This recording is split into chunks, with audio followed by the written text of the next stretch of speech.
Another example of combining like terms here. That's the instructions. Here, this b and that b are like terms, so we can combine and make this a more simplified version. Let me do one more long way method, and then we'll talk about shortcuts here. So 3 times b means 3 b's added together, and then subtract 5 b's. Well, there's 1 b subtracted. There's another one, so we need 5 b's subtracted, so there's 4.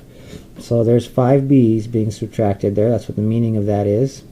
And so we can start pairing these off. I mean, that b will undo that, that b will undo that, and then that b will undo that. And so what we're left with is, again, those 3 b's added together will undo the subtraction of 3 b's, and we'll be left with 1 b being subtracted and another b being subtracted.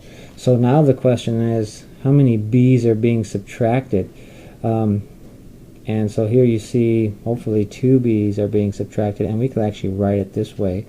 And that's subtraction of what? You can think of it as 0. I mean, each of these guys come out to be 0 when you combine them. So you could think of 0 subtract 2 b's, or just a negative 2b will work as well.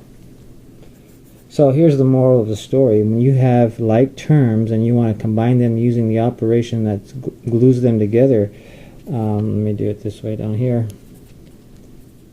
You really are performing that operation with the coefficients only. In other words, in your mind, you should do this: 3 minus 5.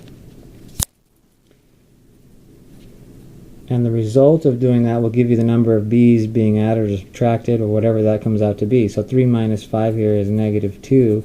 So we have negative 2 times b, or negative 2b as an answer. So that's how, this is the procedure for combining like terms. You perform the operation with the coefficients only, and then leave the variable part the same.